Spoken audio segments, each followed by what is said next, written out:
gbajúmọ̀ aránṣọ ni tó máa ń ránṣọ fáwọn èèyàn ńláńlá láwùjọ àwọn òṣèré ìyẹn Vicky James ti fèsì sọ̀rọ̀ tẹ́nìkan tó kù kì í ṣọ́gbà rẹ̀ ohun tí aláyọ̀nù kan kọ sórí ìkànnì ẹ̀rọ ayélujára Vicky James látàrí bí òun àti ọkọ rẹ̀ Fẹ́mi Atẹ́rẹ́ ṣe lọ sóde ìgbéyàwó Pella.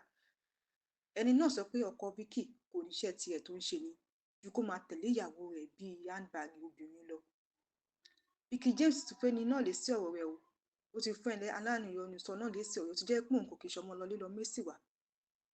Vicky James sọ fẹ́ni náà lé sí ọ̀rọ̀ rẹ̀ pé ọkọ òun kò láyé tiẹ̀ o ayé rẹ̀ ni ayé tòun bákan náà láyé tòun láyé tọkọ òun tẹ́ni náà bá ti fẹ́ ọkọ tiẹ̀ kó pín ayé rẹ̀ kúrò lára tọkọ rẹ̀ kó sì gbé síbì kan ó wá níbi gbogbo lẹ́ ò ti máa rí òun àti ọkọ òun papọ̀ o bí ìgbín bá fà ìka òun àtẹ̀lé lọ́wọ́ òun àti ọkọ òun o kọ́kọ́rọ́ àti padlock lọ́wọ́ òun àti ọkọ òun o ẹ̀gbọ́n tó sọ. My husband does not have a life of his own.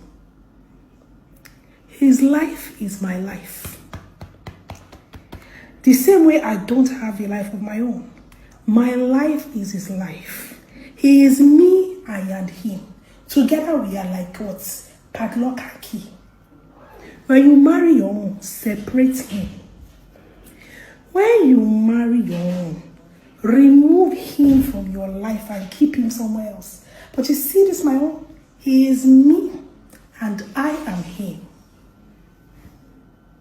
Does your husband have a life of his own? You don't know what marriage is. He does not have a life of his own. His life is mine. My life is his. Everything he is mine. Everything I am is his. You've not even seen anything. You see me and my husband anywhere possible. Everywhere possible, you will see us. ẹ̀yin èèyàn kí lẹ rí sí ohun tí Vicky James sọ gẹ́gẹ́ bí èsì fún obìnrin aláyọ̀nù sọ yìí kí lẹ rí sọ sí ẹ jẹ́ ká mọ̀ ní abala àríwí sí comment section ẹ jọ̀wọ́ ẹ like fídíò wa kí ẹ share fídíò wa kí ẹ sì subscribe sí channel wa ẹ ṣé gan-an ni fún àtìlẹ́yìn àdúpẹ́ àmọ́ Ọlọ́run.